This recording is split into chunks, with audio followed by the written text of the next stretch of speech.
नमस्कार, मैं राकेश अचल आज फिर आपके बीच में हूँ एक ऐसे विषय के साथ जिसके बारे में आपने शायद कल्पना न की हो।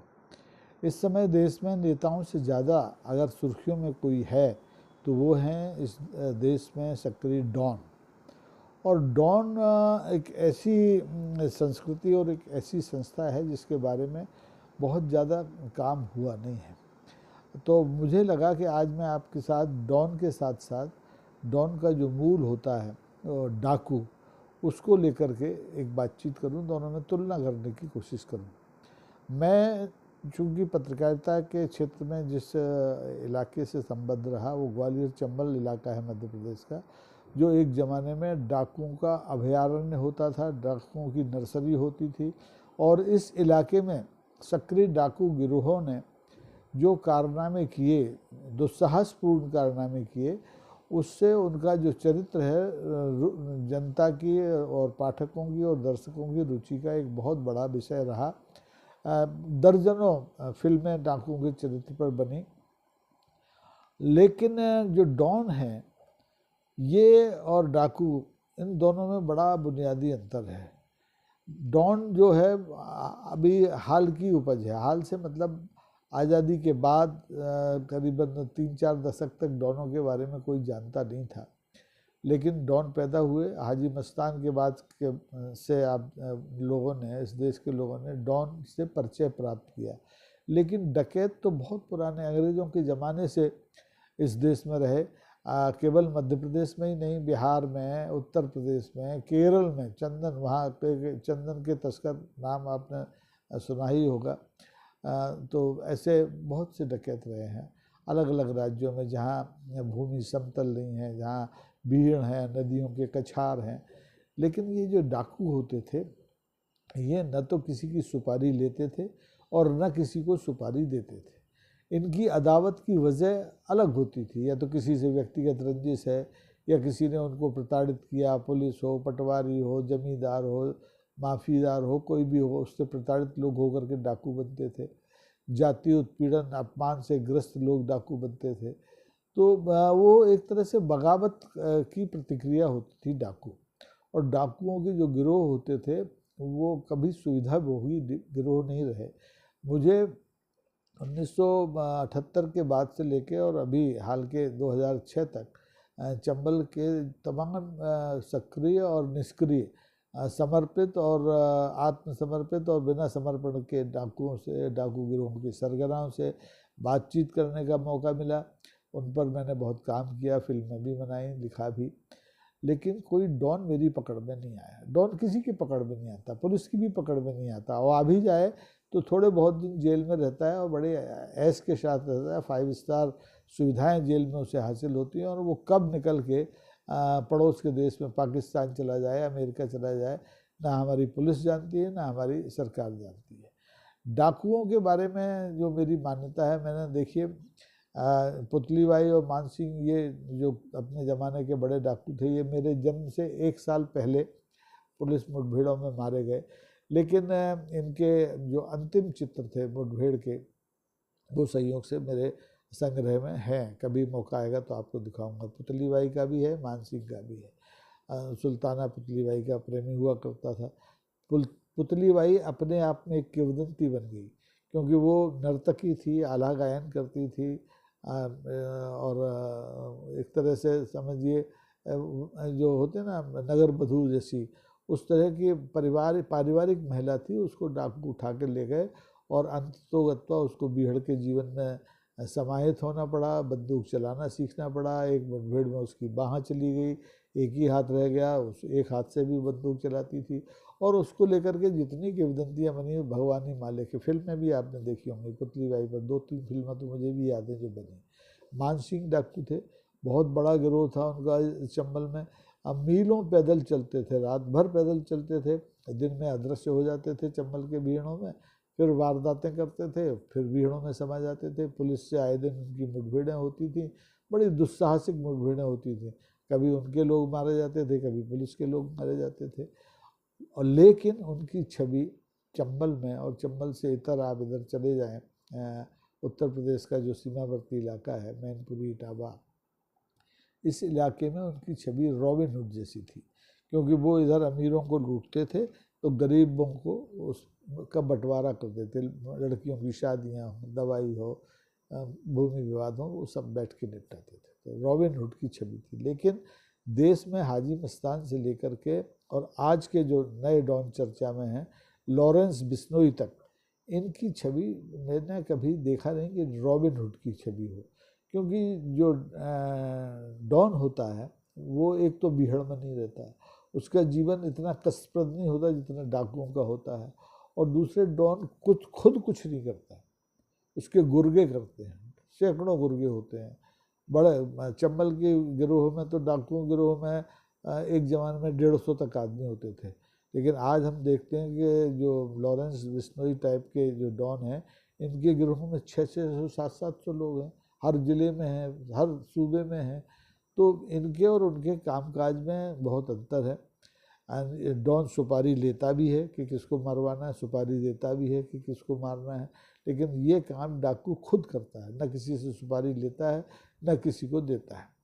तो इसलिए डाकू और डॉन में बुनियादी फ़र्क है। हालांकि डॉन डाकू की परंपरा का एक परिष्कृत रूप है। डाकू चंबल के बीहड़ों में रहता है या बिहार में गंगा के कछारों में रहता होगा या आपके केरल के चंदन के जंगलों में रहता होगा, लेकिन डॉन तो बम्बई में रहता है और या दिल्ली में रहता है, जहाँ के तमाम आर्थिक राजनीतिक गतिविधियाँ केंद्रित होती हैं, प्रतिस्पर्धाएं तेज होती हैं। लोग जब खुद किसी को अपने प्रतिद्वंदी को रास्ते से नहीं हटा पाते तो डॉन का सहारा लेते हैं। डाकुओं का इस्तेमाल ऐसा बहुत कम नगण्य अपवाद स्वरूप हुआ है। मैंने तो देखिए देखा है कि मैं मोहर सिंह से भी मिला, मैं माधो सिंह से भी मिला, मैं समर्पण के पहले फूलन देवी से भी मिला, मलखान से भी मिला, निर्भय गुजर से भी मिला। एक लंबी श्रृंखला है, किस किस का नाम गिनाऊं। और इनसे मैंने बातचीतें की। लोग बीहड़ में जाने में डरते थे पत्रकार, लेकिन फिर एक सिलसिला शुरू हुआ कि डकैतों को भी छपने छपाने का, दिखने दिखाने का शौक़ लग गया, और हम लोगों की जो डाकुओं से जुड़ी खबरें थी वो हॉट केक की तरह बिकने लगी। तो हम लोग भी जान हथेली पर रख के और डकैतों से मिलते रहे, खबरें लाते रहे, समाज को बताते रहे कि उनकी क्या समस्याएं हैं, वो क्यों डाकू बने और वो किस तरीके से समाज की मुख्य धारा में वापस आना चाहते हैं। आपने देखा होगा कि डाकुओं को समाज की मुख्य धारा में वापस लाने के लिए समय समय पर बहुत काम हुआ, लेकिन डॉन को समाज की मुख्य धारा में वापस लाने के लिए कोई काम नहीं हुआ। डाकुओं को मुख्य धारा में लाने के लिए तो सिंधिया स्टेट के ज़माने में जो तत्कालीन यहाँ के महाराज होते थे, उन्होंने बहुत कोशिश की। डोंगर बटरी का गिरोह, अंग्रेज़ों का ज़माना था, उसको सरेंडर कराने की कोशिश की। उसके बाद आज़ादी के बाद आपने देखा होगा 6वें 7वें दशक में, अगर आपको याद हो, आपका जन्म अगर उसके पहले का है तो, कि विनोबा भावे जैसे भूदान जो योगी थे वो चंबल के बीहड़ों में महीनों पैदल चले। अभी इंदिरा गांधी के ज़माने में जयप्रकाश नारायण ने डकैतों को मुख्य जीवन, समाज की मुख्य धारा में लाने के लिए बहुत मेहनत की। पत्रकार भी रहे, प्रभाष जोशी जैसे लोग थे, श्रवण गर्ग जैसे लोग थे, ये जेपी के साथ बीहड़ों में गए, और 1970-72 के युग में सैकड़ों 400-500 डकैतों का आत्मसमर्पण हुआ। लेकिन डकैतों के गिरोह मूलतः समाप्त हुए 2006 में। 2006 के बाद चंबल बीहड़ों के जो बीहड़ हैं डकैतों से खाली हो गए। लेकिन दूसरी तरफ जो महानगरों के बीहड़ हैं, मुंबई का बीहड़ है, दिल्ली का बीहड़ है, जो राजनीतिक बीहड़ है, औद्योगिक बीहड़ है, उसमें डॉन कभी समाप्त नहीं हुआ। एक गया दूसरा आ गया, एक गया दूसरा आ गया। और ये डॉन वो डॉन है जो कभी पुलिस के सामने नहीं पड़ते। पुलिस से इनकी कोई मुठभेड़ नहीं हुई। डाकू तो अपनी जान हथेली पर रखता है, रातों रात पैदल चलता है और पुलिस से सीधी मुठभेड़ लेता है, मारा जाता है। लेकिन कभी कोई डॉन मुझे पुलिस की गोली का शिकार होते हुए दिखा नहीं। बहुत ज़्यादा हुआ तो पुलिस ने अपनी हिकमत अमली से अपनी नाक बचाने के लिए अपने राजनीतिक और औद्योगिक संपर्क के जरिए किसी डॉन को पकड़ा हो और उसको जेल के अंदर भेज दिया, और जेल में उसको सब पंचतारा सुविधाएं होटल की जैसी मिलती हैं। जिस लॉरेंस बिश्नोई की आजकल नेताओं से ज़्यादा चर्चा है, वो भी डॉन इसी तरह से बन के छोटा अपराधी था, धीरे धीरे बड़ा अपराधी बना और आज वो देश की राजनीति को प्रभावित करने वाला डॉन है। मुंबई में पिछले दिनों जिस तरह से एनसीपी अजीत पवार गुट के जो नेता थे बाबा सिद्दीकी को मारा गया, उसके बाद तो पूरा महाराष्ट्र आतंकित है। महाराष्ट्र में 20 नवंबर को विधानसभा के चुनाव होने वाले हैं और इस विधानसभा के चुनाव में भी लॉरेंस बिश्नोई कहीं ना कहीं दृश्य और अदृश्य रूप से उपस्थित हैं। वो चुनाव के घोषणा पत्रों में नहीं है लेकिन चर्चाओं में है। लोग उनके द्वारा की गई हत्याओं के बाद, उनके द्वारा मांगी गई फिरौतियों के बाद, धमकियों के बाद, दी गई धमकियों के बाद उसके बारे में चर्चा कर रहे हैं, सरकार पर उंगलियां उठ रही हैं। तो डॉन दूसरे तरह से सरकार का सिरदर्द होते हैं, डाकू दूसरे तरह से होते थे। डाकू तो अतीत की कहानी हो गए, अब डाकू है ही नहीं, कहीं भी नहीं। देश के किसी हिस्से में मुझे ऐसा कोई गिरोह दिखाई नहीं देता जिसका कि नाम लिया जाता हो। नहीं, एक ज़माने में उत्तर प्रदेश में डाकू थे, मध्य प्रदेश में डाकू थे, बिहार में तो थे ही। और उत्तर प्रदेश और मध्य प्रदेश के डाकू तो ऐसे थे जिन्होंने लोगों को मुख्यमंत्री पद तक छोड़ने के लिए मजबूर कर दिए। वीपी सिंह को आप याद कीजिए, जो बाद में देश के प्रधानमंत्री भी बने। बेहमई हत्याकांड के बाद उन्हें पद छोड़ना पड़ा था। लेकिन मुंबई में, दिल्ली में तमाम हत्याएं होती हैं डॉन के गिरोह पर, डॉन के इशारों पर, डॉन के गिरोहों के द्वारा, लेकिन कहीं कोई सत्ता बदलती नहीं है। क्योंकि सत्ता का और डॉन का बड़ा आत्मीय रिश्ता होता है अघोषित तौर पर। डकैतों का भी होता था, डकैतों के भी राजनीतिक संरक्षक होते थे। मुझे याद है, मैंने कई नेताओं को चंबल में डकैतों के सहारे चुनाव लड़ते और जीतते देखा है। डकैत चुनाव मतदान के एक दिन पहले इलाकों में जाते थे, लोगों को धमकाते थे, फला आदमी को वोट नहीं दिया तो खैर नहीं होगी, और वो वोट पड़ते थे। लेकिन धीरे धीरे ये सब समाप्त हो गया, बुराई जो थी समाप्त हो गई। लेकिन डॉन और डॉन की संस्कृति लगातार जिंदा है, और वो इसलिए जिंदा है कि अब वो एक औजार बन गया है राजनीति के लिए भी और उद्योग जगत के लिए भी। प्रतिद्वंदी को समाप्त करने का औजार, उसका दूसरा नाम है डॉन। जो खुद कोई काम नहीं करता वीरता का, जो खुद कमाई, अपनी जो कमाई से मिले पैसे को कभी गरीब जनता पर नहीं लुटाता, वो रॉबिन हुड नहीं बनना चाहता। लेकिन सबके मन में ये होता है, डॉन के मन में भी, डाकू के भी मन में, कि उसकी प्राण प्रतिष्ठा एक रॉबिन हुड की तरह हो, वो राजनीति में सक्रिय हो। डाकुओं ने तो ये कोशिश की भी। फूलन देवी को आपने देखा, आत्मसमर्पण के बाद वो संसद तक पहुंची, समाजवादी पार्टी ने उन्हें संसद तक पहुंचाया, लेकिन उनका अंत वही हुआ जो उनका अंत बीहड़ में होता।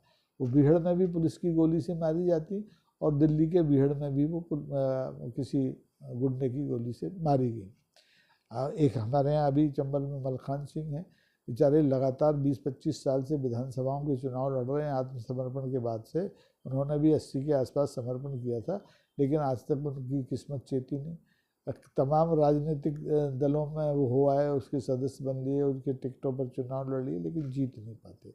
लेकिन दुर्भाग्य यह है कि डॉन इस तरह की कोई कोशिश नहीं करता भी है तो वो इतना संपन्न होता है कि उसे किसी राजनीतिक दल की सहारे की ज़रूरत नहीं होती। हाजी मस्तान को आप याद कर लीजिए, अपने ज़माने के मशहूर डॉन थे वो, और जब उनका मन भर गया तो वो समाज की मुख्यधारा में लौट आए, और उन्होंने बाकायदा एक अपनी पार्टी बना ली, सिर पे गांधी टोपी रख ली, और चुनाव लड़े भी, जीते या हारे ये आप पता कर लीजिए।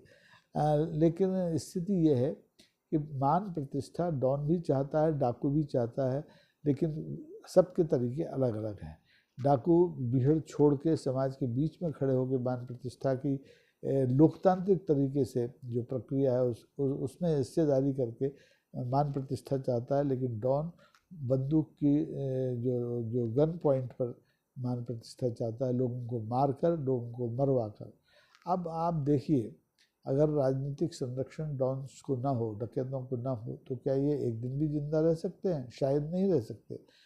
डाकुओं का सफाया सरकार की इच्छा शक्ति से ही हुआ, और सरकार ने कोशिशें की। अर्जुन सिंह ने जितनी कोशिशें समर्पण के लिए कराई, उससे ज़्यादा कोशिशें शिवराज सिंह के समय में डाकुओं से सीधी मुठभेड़ लेके उन्हें सफाई करने की तरीके से की गई।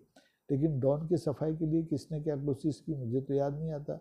ना कांग्रेस की सरकार ने किसी ने डॉन को समाप्त करने की कोशिश की अपने ज़माने में, ना भारतीय जनता पार्टी की सरकार ऐसी कोई कोशिश कर पा रही है, बल्कि उल्टा हो रहा है। भारतीय जनता पार्टी के ज़माने में तो डॉन हिंदुस्तान की जेलों से बाहर निकलकर और कब अमेरिका पहुंच जाते हैं, कब पाकिस्तान में बैठ के अपना गैंग ऑपरेट करते हैं, ये सरकार को पता ही नहीं होता।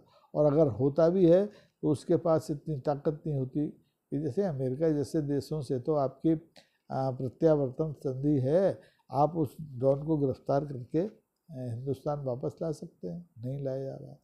आतंकवादियों को नहीं ला पा रहे। कनाडा में स्थिति आपने देखी है, कनाडा की सरकार पृथकतावादी समूहों के साथ खड़ी है और वो लगातार आतंकवाद को प्रोत्साहन दे रही है, लेकिन आपका इतना दबाव नहीं बन पा रहा है कि आप मैं सक्रिय आतंकवादियों को भारत वापस लाएं और उन्हें कानून के दायरे में खड़े करके कार्रवाई कर सकें। यही स्थिति डॉन की है। आज लॉरेंस बिश्नोई की चर्चा होती है। आप जानते हैं बिश्नोई समाज राजस्थान का एक ऐसा समाज है जो पर्यावरण प्रेमी भी है, जो पशु प्रेमी भी है, जो जीव हत्या में भरोसा नहीं करता। हिरण जिसको बहुत प्रिय है, हिरण मैंने तो देखा है राजस्थान में इस बिश्नोई समाज की कई महिलाओं को हिरण के बच्चों को स्तनपान कराते हुए। ऐसे बच्चे हिरण के जो शावक होते हैं, इनकी माएँ मर गई, शिकार में मर गई या किसी दूसरे हिंस्र पशु ने उन्हें मार डाला, तो उन्हें वो अपने स्तन से पान करा करके स्तनपान करा कर जिंदा रखते हैं। तो उस बिश्नोई समाज के डीएनए में हिंसा नहीं है, अहिंसक लोग हैं, पेड़ों की रक्षा करते हैं, पेड़ काटने नहीं देते। और अगर उसी बिश्नोई समाज से लॉरेंस निकलता है और ऐसा निकलता है कि सुपारियाँ दे के हत्याएँ कराता है, करता है, तो हैरानी होती है। मैं बिश्नोई समाज के जो बड़े धर्मगुरु हैं, मैं उनसे भी मिला हूँ, मेरे साथ वो 2-3 विदेश यात्राओं पर भी गए हैं, तो वो भी शायद लॉरेंस की गतिविधियों को देख के दुखी होते होंगे। उनका पूरा समाज लांछित होता है इस समय से। अब ये पक्का नहीं है कि ये बिश्नोई लॉरेंस वो इसी बिश्नोई समाज से हैं जो राजस्थान का है। तो बात कुल मिलाकर ये है कि डाकू और डॉन ये एक नासूर है समाज के लिए और इन्हें समाप्त करने की जिम्मेदारी सरकारों की है, जो सत्ता में हो उस पार्टी की है। और अगर पार्टियां डॉन का इस्तेमाल राजनीतिक फ़ायदे के लिए करेंगी तो आप देखिए कि वो इस नासूर को और बढ़ाएंगी और फैलाएंगी। ये आरोप मैं किसी व्यक्ति विशेष पर नहीं लगाता, किसी पार्टी पर नहीं लगाता, किसी सत्ता पर नहीं लगाता, लेकिन मुझे हैरानी होती है कि कभी कभी क्या ये ऐसा संयोग है कि डॉन का और सत्ता का जो टारगेट है, जो निशाना है, वो एक ही जैसा हो। जैसे डॉन लॉरेंस बिश्नोई का निशाना अल्पसंख्यक नेता है, बाबा बिश्नोई थे, सलमान खान हैं उनके उस पर, और कई लोगों के नाम आए हुए हैं। हालांकि उनके दोस्तों में संजय दत्त का नाम ये बाबा बिश्नोई के मित्रों के रूप में आता है। बाबा बिश्नोई भी छोटे मोटे डॉन रहे होंगे, लेकिन समाज की मुख्य धारा में थे, 3 बार विधायक बने, मंत्री बने, इसलिए उनको सीधे सीधे कोई डॉन नहीं कहता। लेकिन वो मारे गए हैं, तब उनकी जन्म कुंडली लेकर लोग सामने आए कि बाबा बिश्नोई क्या थे, बाबा जो सिद्दीकी साहब क्या थे।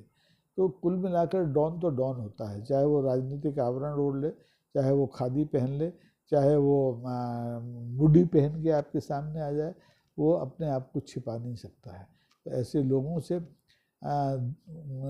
दूरी बनाए रखना बहुत ज़रूरी है। तो समाज का तो सीधा संबंध डॉन से होता नहीं है, उसमें के निशाने पर या तो उद्योगपति होता है या कोई बड़ा कारोबारी होता है जिनसे पैसा मिलता है, फिरौती मिलती है, चौथ वसूली मिलती है, या माफिया टाइप जो जिक्र मैंने किया है, ड्रग का माफिया हो, खनन का माफिया हो। तो ऐसे लोग डॉन के शिकार भी होते हैं और डॉन के संरक्षक भी होते हैं। तो अब महाराष्ट्र के विधानसभा चुनाव में डॉन फिर से एक विषय बनेंगे। डॉन किंवदंती तो कभी नहीं बन सकते, क्योंकि उन्होंने ऐसा कोई काम किया नहीं डकैतों जैसा कि वो रॉबिन हुड की तरह याद किए जाएँ। चंबल में तो आप चले जाएँ तो मान सिंह का तो एक छोटा सा मंदिर बना हुआ है, लेकिन देश में किसी डॉन का मंदिर बनाया हो उनके भक्तों ने, ये मुझे याद नहीं है। हाँ, मोदी जी के मंदिर बने, अटल बिहारी वाजपेयी के मंदिर उनके भक्तों ने बनाए। तो ये राजनीतिक डॉन है।